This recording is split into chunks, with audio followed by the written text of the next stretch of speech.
ಅದನ್ನ ನಮ್ಮ ವೇದಾಂತ ಶಾಸ್ತ್ರಗಳಲ್ಲಿ ಇದಕ್ಕೊಂದು ಪ್ರಮಾಣ ಉಂಟು. ಹ್ಮ್ ಸೂಜಿಯ ಗೆಲ್ಲಿನ ಪ್ರಮಾಣ ಹ್ಮ್ ಅಥವಾ ಕನ್ನಡಿಯಲ್ಲಿ ಅಥವಾ ನೀರಿನಲ್ಲಿ ಸೂರ್ಯನ ಪ್ರತಿಬಿಂಬ ಬಿದ್ದಿದೆ.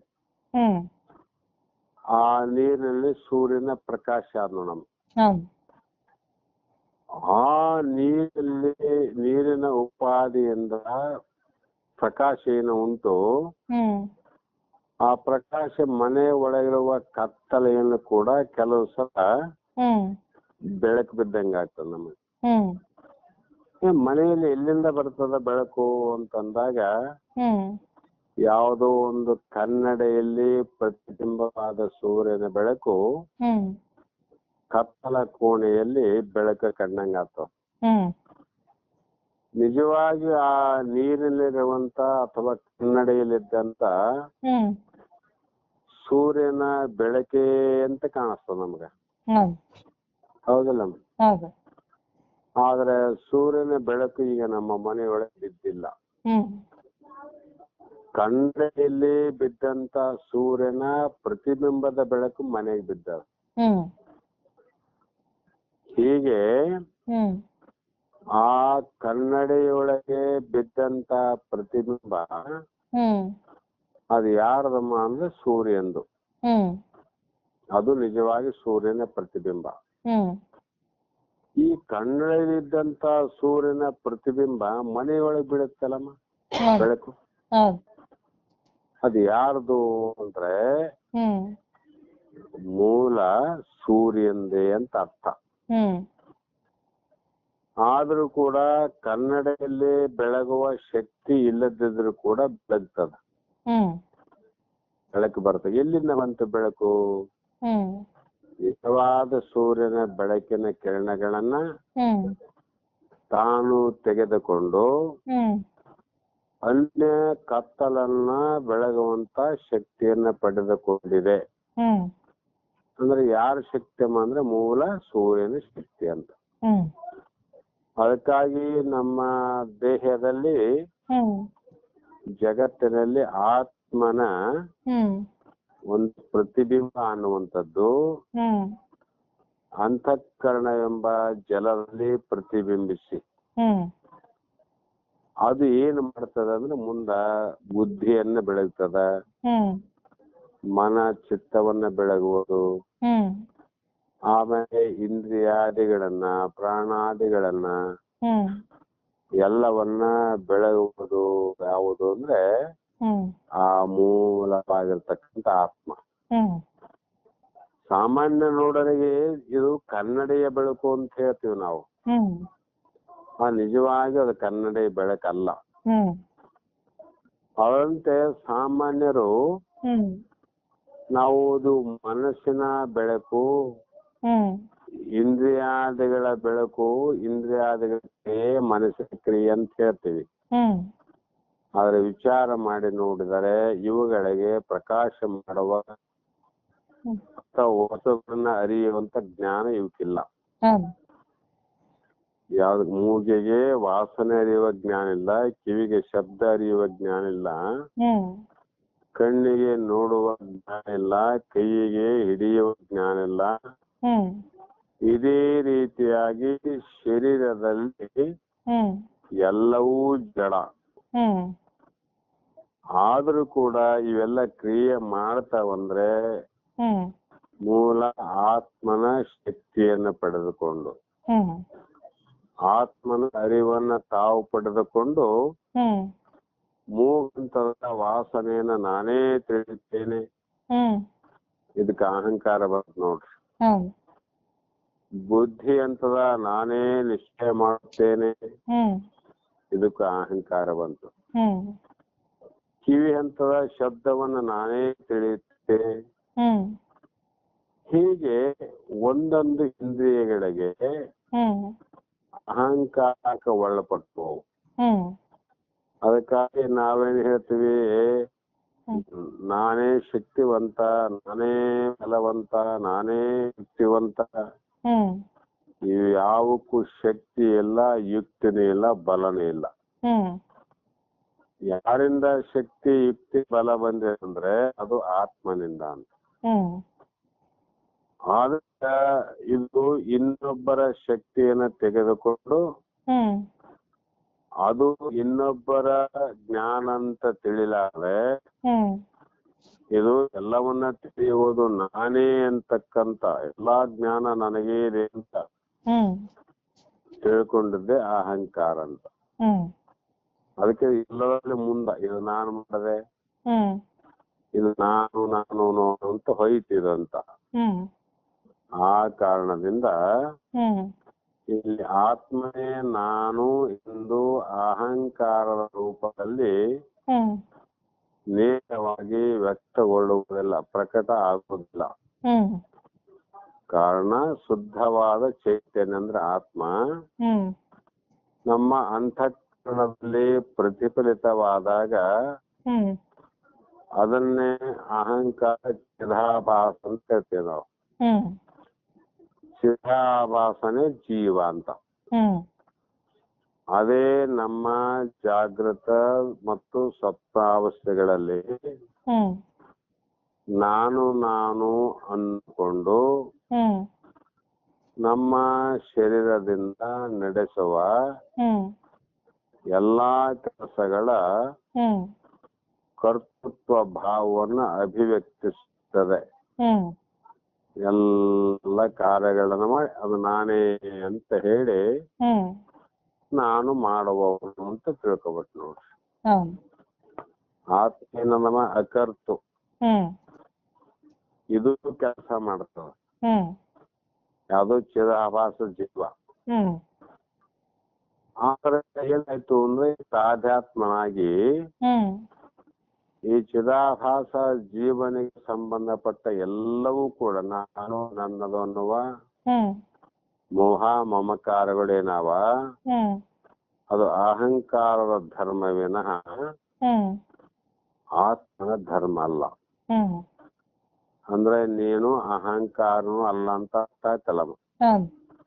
ಕಾರಣ ಹ್ಮ್ ಅಹಂಕಾರ ಸ ವಿಜ್ಞೇಯ ಕರ್ತ ಭೋಕ್ತ ಅಭಿಮಾನ್ಯಂ ಹ್ಮ್ ಸತ್ವಾದಿ ಗುಣ ಯೋಗೇನ ಚಾವಸ್ಥಾತ್ರಯ ಮಶ್ಯತೆ ಅಂತ ಹ್ಮ್ 104ನೇ ಶ್ಲೋಕದಲ್ಲಿ.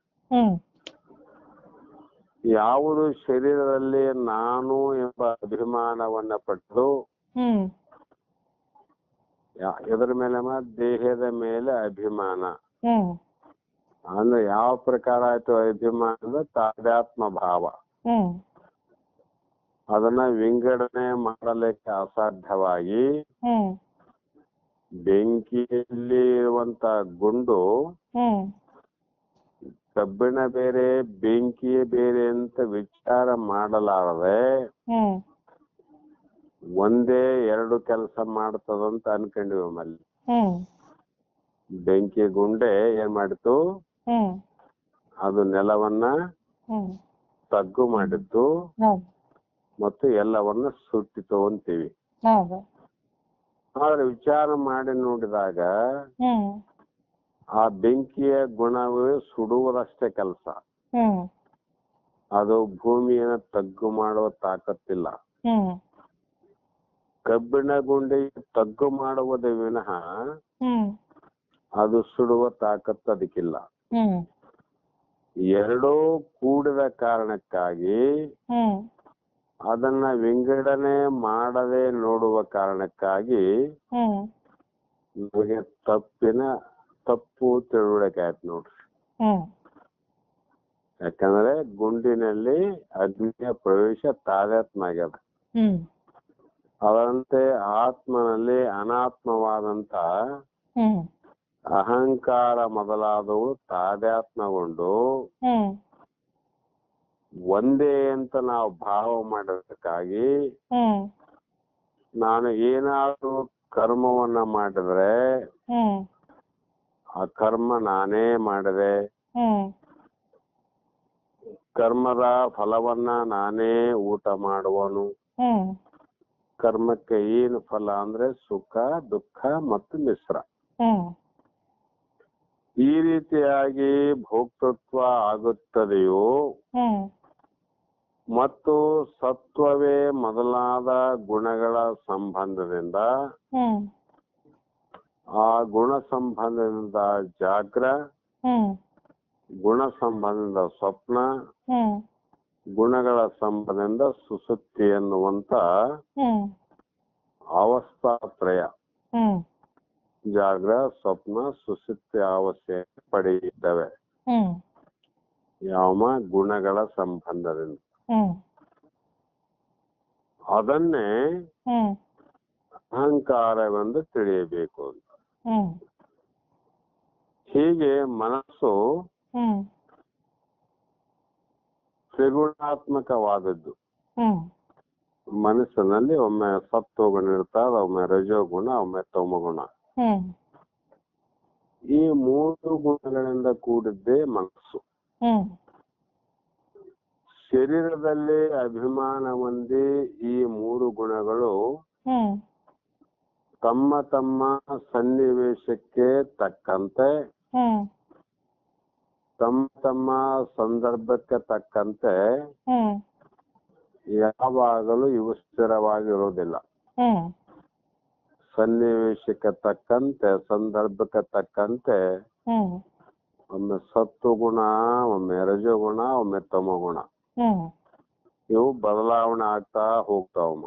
ಹ್ಮ್ ಒಂದೇ ಗುಣ ಹ್ಮ್ ಸಂದರ್ಭ ಅನುಸಾರವಾಗಿ ಹ್ಮ್ ಒಮ್ಮೆ ಸಾತ್ವಿಕ ಆಗ್ತದೆ, ಹ್ಮ್ ಒಮ್ಮೆ ರಜೋ ಆಗ್ತದೆ, ಒಂದೊಂದ್ಸಲ ತಮೋ ಆಗ್ತದೆ. ಹ್ಮ್ ಇವೇ ಮನುಷ್ಯನ ವ್ಯಕ್ತಿತ್ವವನ್ನು ನಿರ್ಧರಿಸುತ್ತವೆ.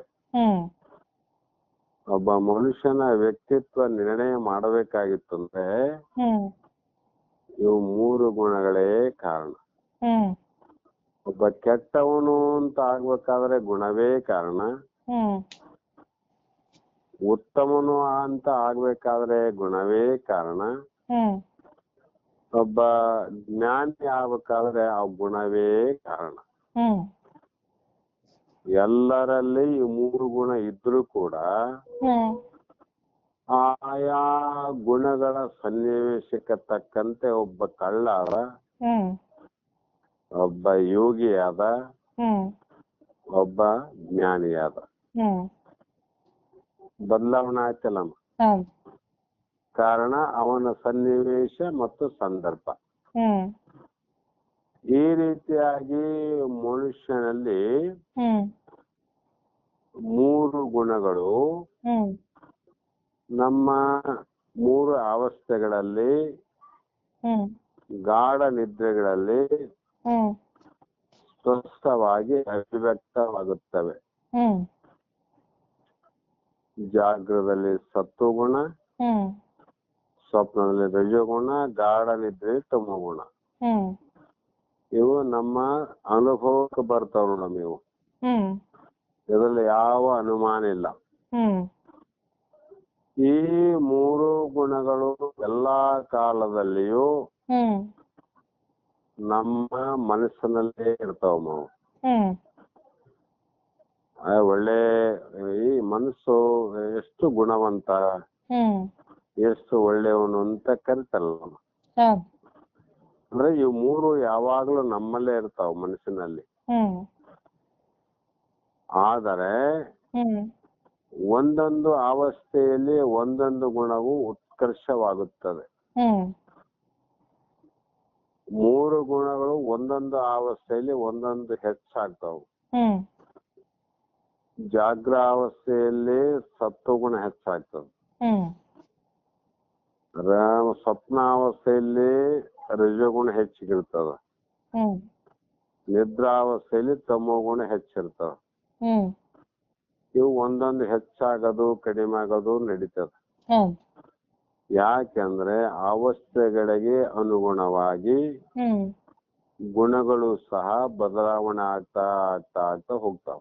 ಹ್ಮ್ ಈ ರೀತಿ ಹ್ಮ್ ಒಂದೇ ಜೀವವೇ ಹ್ಮ್ ಅಂತಃಕರಣದ ಸ್ಥಿತಿಗೆ ಅನುಸಾರವಾಗಿ ಹ್ಮ್ ಆ ಮನಸ್ಸಿನ ಸ್ಥಿತಿ ಹ್ಮ್ ಅದಕ್ಕೆ ಅನುಗುಣವಾಗಿ ಹ್ಮ್ ಈ ಎಲ್ಲಾ ಅವಸ್ಥೆಗಳನ್ನ ಅನುಭವಿಸಿ ಹ್ಮ್ ಆಯಾ ಗುಣಗಳನ್ನ ಪ್ರಕಟಿಸುತ್ತದೆ. ಹ್ಮ್ ಪ್ರಕಟ ಆಗುತ್ತಂತ ತೋರುತ್ತದಂತ. ಹೌದು.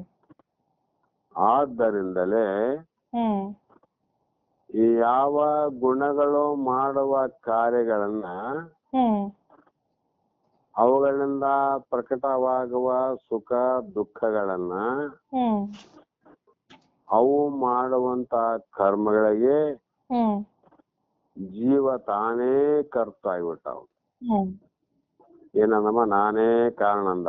ಹೌದು. ಮತ್ತೆ ನಾನು ಕಾರಣ ಮಾಡದ್ಮೇಲೆ ನಾನೇ ಭೋಗ್ತ ಅಂದ್ರೆ ಅದರ ಪ್ರತಿಫಲವನ್ನು ನಾನೇ ಅನುಭವಿಸ್ಬೇಕು. ಹ್ಮ್ ಇಲ್ರಿ ನಾವೇನಾದ್ರೂ ಮಾಡಿವಿ ಅಂದ್ಮೇಲೆ ನಾವೇ ತೀರಿಸ್ಬೇಕು ಹ್ಮ್ ಅನ್ನುವ ಭಾವ ಸಹಜವಾಗಿ. ಹ್ಮ್ ಇದು ಲೌಕಿಕ ವಿಷಯದಲ್ಲಿ. ಹ್ಮ್ ಅದೇ ಪಾರಮಾರ್ಥದಲ್ಲಿ ಹ್ಮ್ ಇದು ಬೇರೆ. ಹ್ಮ್ ಈ ಪಾರಮಾರ್ಥದಲ್ಲಿ ಕೂಡ ಇವನು ಸರಿಯಾಗಿ ಹ್ಮ್ ಅರಿಯದ ಕಾರಣ ಎಲ್ಲವನ್ನ ನಾನೇ ಮಾಡದೆ ನಾನೇ ಮಾಡುವವನು, ನಾನೇ ಉಣ್ಣುವವನು. ಹ್ಮ್ ನಾನು ಮಾಡದೇ ಇದ್ದರೆ ಯಾರು ಮಾಡ್ತಾರ ಹ್ಮ್ ಅನ್ನುವಂತ ಹಲವು ರೀತಿಯನ್ನ ಜಗತ್ತಿನಲ್ಲಿ ಸಾರಿ ಹೇಳಲಿಕ್ಕೆ ಪ್ರಾರಂಭ ಮಾಡ್ತ. ಹ್ಮ್ ತಾನು ಮಾಡೋನೇನಮ್ಮ ಇಲ್ಲ, ಹ್ಮ್ ಕರ್ತುವಲ್ಲ ಭೋಗ್ತುವಲ್ಲ ಅಂತ. ಹೌದು. ಇವು ಗುಣಗಳು ಮಾಡೋದನ್ನ ತನ್ನ ಮೇಲೆ ಆರೋಪ ಮಾಡಿಕೊಂಡು ಹ್ಮ್ ನಾನು ಮಾಡುತ್ತೇನೆ, ನಾನು ಉಣ್ಣುತ್ತೇನೆ ಅಂತ ಭಾವ ಬಂತು. ಹ್ಮ್ ಕಾರಣ ಹ್ಮ್ ಈ ವಿಷಯಗಳು ಏನಾವಂದ್ರೆ ಹ್ಮ್ ವಿಷಯಾಣಾಂ ಅನುಕೂಲೇ ಸುಖಿ ದುಃಖಿ ವಿಪರ್ಯೇ ಹ್ಮ್ ಸುಖಂ ದುಃಖಂ ಚ ತದ್ಧರ್ಮ ಹ್ಮ್ ಸದಾ ಆನ್ಲಕ್ಷಣ ಆತ್ಮನ ಅಂದ್ರವ್ರು. ಹ್ಮ್ ಈ ರೀತಿ ಪ್ರತಿಯೊಬ್ಬನು ಅವನವನ ವಾಸನೆಗೆ ಅನುಗುಣವಾಗಿ ಹ್ಮ್ ಹೊರಗಿನ ವಿಷಯಗಳನ್ನ ಬಯಸುತ್ತಾನೆ. ಹ್ಮ್ ಅವನವನ ವಾಸನೆ, ಹ್ಮ್ ಗುಣ ವಾಸನೆ, ಸತ್ವಗುಣದ ವಾಸನೆ, ರಜಗುಣದ ವಾಸನೆ, ತಮೋಗುಣದ ವಾಸನೆ, ಹ್ಮ್ ಹೀಗಾಗಿ ಬಯಸಿ ಹ್ಮ್ ಎಲ್ಲಮ್ಮ ಹೊರಗಿನ ವಿಷಯಗಳನ್ನ ಒಳಗೆ ಬಯಕೆ ಮಾಡ್ಕೊಂತಾನೆ ಇವನು. ಹ್ಮ್ ತನ್ನ ಸನ್ನಿವೇಶದಲ್ಲಿ ತನಗೆ ಸುಖವನ್ನು ಕೊಡಬಹುದು ಎಂದು, ಹ್ಮ್ ದುಃಖ ಆದಾಗ ಇವುಗಳಿಂದ ಸುಖ ಆಗಬಹುದು ಎಂದು ಹ್ಮ್ ತಾನು ನೆಂಬಿರುವ ವಸ್ತುಗಳನ್ನ ಅರಸಿ ಹೋಗುತ್ತಾನೆ. ಹ್ಮ್ ತನಗೆ ಬೇಕಾದ ವಸ್ತುಗಳನ್ನ ಹುಡುಕ್ತಾ ಹೋಗ್ತಾನ ನಮ್ಮ. ಹೌದು. ತನ್ನ ಮನಸ್ಸಿಗೆ ತೃಪ್ತಿ ಸಂತೋಷಗಳನ್ನು ಕೊಡುವುದೆಲ್ಲ ಹ್ಮ್ ಅವನು ಸುಖವೆಂದುಕೊಳ್ಳುತ್ತಾನೆ. ಹ್ಮ್ ಅಲ್ಲಿ ಏನ ವಸ್ತುಗಳಿಂದ ಸ್ವಲ್ಪ ತೃಪ್ತಿ ಆದ್ರೆ ಹ್ಮ್ ಅದೇ ಸುಖ ಅಂತ ಹ್ಮ್ ಅರಿತುಕೊಳ್ಳುತ್ತಾನೆ. ಹ್ಮ್ ಆ ಸುಖ ಯಾವುದಮ್ಮ ಅಂದ್ರೆ ಅದು ವಸ್ತುವಿನಿಂದ ಆದಂತ ಸುಖ. ಹ್ಮ್ ತನ್ನ ಮನಸ್ಸಿಗೆ ನೋವುಂಟಾದರೆ ಹ್ಮ್ ಆ ವಸ್ತುವಿನಿಂದ ಸುಖ ಆದ್ರೆ, ಹ್ಮ್ ಆ ವಸ್ತುವಿನಿಂದ ದುಃಖ ಆದ್ರೆ ಹ್ಮ್ ಏನು ಮಾಡುತ್ತಾನೆ ಅಂದ್ರೆ ಅದನ್ನು ದುಃಖವೆಂದು ಪರಿಗಣಿಸುತ್ತಾನೆ. ಹ್ಮ್ ಏನ್ರಿ ಅದನ್ನು ಮುಟ್ಟಬಾರದು, ಹ್ಮ್ ಅದನ್ನ ಮೊದಲು ಬಿಡಬಾರದಂತೀವಿ. ಹ್ಮ್ ಕೆಲವು ವಸ್ತುಗಳನ್ನ ನೋಡಿದ್ರೆ ಬಿಡಬಾರದು ಅಂತ ಅನಿಸ್ತದ ನೋಡಮ್. ಹೌದು. ಯಾಕೆಂದ್ರೆ ಅದರಿಂದ ಸುಖ ಆದಂತ. ಹ್ಮ್ ಯಾವುದೇ ವಸ್ತು ತನಗೆ ಬೇಡವಾದ್ರೆ ಅದು ದುಃಖ ಅಂತಾನ. ಹ್ಮ್ ಅದನ್ನ ಬಿಡ್ಬೇಕಂತ ನೋಡ್ರಿ. ಹ್ಮ್ ಇದನ್ನ ಬಿಡಬಾರದು ಅಂತಾನ, ಇನ್ನೊಂದು ಬಿಡ್ಬೇಕಂತ ನಾವು. ಹ್ಮ್ ಈ ರೀತಿ ಹ್ಮ್ ಪರಿಗಣಿಸಿ ಹ್ಮ್ ಸಂಸಾರದಲ್ಲಿ ಬಂದಾಗ ಹ್ಮ್ ಹೆಂಡತಿ ಮಕ್ಕಳು ತನ್ನ ಇಚ್ಛೆಯಂತೆ ನಡೆದಾರೆ. ಹ್ಮ್ ಈಗ ಜಗತ್ತನ್ನ ಬಿಟ್ಟು ಮನೆ ಒಳಗ್ ಬರಮ್ಮ, ಮನೆ ಕುಟುಂಬಕ್ಕೆ ಬಂದಾಗ ಹ್ಮ್ ಹೆಂಡ್ರು ಇರ್ತಾರ, ಮಕ್ಕಳು ಇರ್ತಾರ. ಹ್ಮ್ ತನ್ನಗೆ ಅನುಕೂಲವಾಗಿ ತನ್ನ ಇಚ್ಛೆಯಂತೆ ನಡೆದರೆ ಹ್ಮ್ ಅವರು ನನಗೆ ಸುಖವಾದವರು, ಆನಂದಾದಂತೆ ಕಂಡ. ಹೌದು. ಹೆಂಡತಿಯಿಂದ ಮತ್ತು ಮಕ್ಕಳಿಂದ. ಹ್ಮ್ ತನ್ನ ಇಷ್ಟಕ್ಕೆ ವಿರೋಧವಾಗಿ ವರ್ತಿಸಿದರೆ, ಹ್ಮ್ ತನ್ನ ಮಾತನ್ನ ಯಾವಾಗ ಹೆಂಡತಿ ಕೇಳೋದಿಲ್ಲೋ, ಹ್ಮ್ ಯಾವಾಗ ಮಗ ತನ್ನ ಇಚ್ಛೆಗೆ ಅನುಗುಣವಾಗಿ ವರ್ತಿಸುವುದಿಲ್ಲವೋ, ಹ್ಮ್ ಆವಾಗ ಇವರು ನನ್ನ ಮಗನೇ ಅಲ್ಲಂತಾನ. ಅವನು ಹ್ಮ್ ಹೆಚ್ಚು ಕಮ್ಮಿ ಆದ್ರೆ ಈಕೆ ನನ್ನ ಹೆಂಡತಿಯೇ ಅಲ್ಲಂತಾನ. ಹ್ಮ್ ಯಾಕೆ ಈಗಂದ್ರೆ ಹ್ಮ್ ಇದು ವಿಷಯಾಣಂ ಅನುಕೂಲಗೆ ಸುಖದಕ್ಕೆ ವಿಪರ್ಯಂದ್ರ. ಹ್ಮ್ ಒಂದು ವಸ್ತು ಸುಖನೂ ಕೊಡ್ತದ, ಒಂದು ವಸ್ತು ದುಃಖನೂ ಕೊಡ್ತದಂದ್ರೆ ಹ್ಮ್ ಇದು ವಿಪರ್ಯಾಸ ಅಂತಾರ ಮಹಾತ್ಮ. ಹ್ಮ್ ಅದು ಹೇಗೆ ಸಾಧ್ಯ ಆಗ್ತದಂತ. ಹ್ಮ್ ಈಗ ಕೆಲವೊಂದು ವಸ್ತುವಿನಲ್ಲಿ ಕೆಲವೇ ಒಂದೊಂದೇ ಗುಣ ಅದ ನೋಡಮ್ಮ. ಹೌದು. ಉಪ್ಪಿನಲ್ಲಿ ಒಂದೇ ಉಪ್ಪಿನ ಗುಣ, ಹ್ಮ್ ಸಕ್ಕರೆಯಲ್ಲಿ ಒಂದು ಸಿಹಿ ಧರ್ಮ, ಹ್ಮ್ ಬೇವಿನಲ್ಲಿ ಕಹಿ ಧರ್ಮ, ಹ್ಮ್ ಮಾವಿನಲ್ಲಿ ಹುಳಿ ರಸಭರಿತ ಧರ್ಮ. ಹ್ಮ್ ಅವು ಒಂದೊಂದರಲ್ಲಿ ಒಂದೇ ಆದ್ರೆ ಹ್ಮ್ ಈ ಹೆಂಡರು ಮಕ್ಕಳು ವಿಷಯಾದಿ ವಸ್ತುಗಳಲ್ಲಿ ಹ್ಮ್ ಎರಡೆರಡು ರೀತಿಯಾದಂದ್ರೆ ಇದು ಆಶ್ಚರ್ಯ ಅಲ್ಲಮ್ಮ. ಹೌದು. ಜಗತ್ತಿನಲ್ಲಿ ಯಾವುದೇ ವಸ್ತು ಇದು ಅನಾನುಕೂಲ ಆದಂದ್ರೆ, ಹ್ಮ್ ಅದು ದುಃಖ ಆದಂದ್ರೆ, ಹ್ಮ್ ಯೋಗ್ಯ ಅಲ್ಲ ಅಂದ್ರೆ, ಹ್ಮ್ ಜಗತ್ತಿನ ಎಲ್ಲಾ ಜೀವಿಗಳಿಗೂ ಕೂಡ ಅದು ಯೋಗ್ಯ ಅಲ್ಲ ಅಂತಾನೆ ಕಾಣಬೇಕು. ಹ್ಮ್ ಆ ವಸ್ತು ಎಲ್ಲರೂ ಇದು ಅಯೋಗ್ಯ ಅಂತಾನೆ ಕರಿಬೇಕು. ಹ್ಮ್ ಆ ವಸ್ತು ಎಲ್ಲರಿಗೆ ದುಃಖ ಕೊಡ್ತದಂತಾನೆ ವಿಚಾರ ಮಾಡ್ಬೇಕು. ಹ್ಮ್ ನಮಗೆ ಯಾವುದು ಸರಿ ಇಲ್ಲ ಅಂತೀವಿ, ಇನ್ನೊಬ್ಬರು ಬಂದು ಅದೇ ಸರಿ ಅಂತ ಸ್ವೀಕಾರ ಮಾಡ್ತಾರೆ. ಹ್ಮ್ ಹೌದಿಲ್ಲಮ್ಮ? ಹೌದು. ಅಂದ್ರೆ ಆ ವಸ್ತುವಿನಲ್ಲಿ ಸುಖ ಅನ್ಬೇಕು ಅಥವಾ ಇಲ್ಲ ಅನ್ಬೇಕು.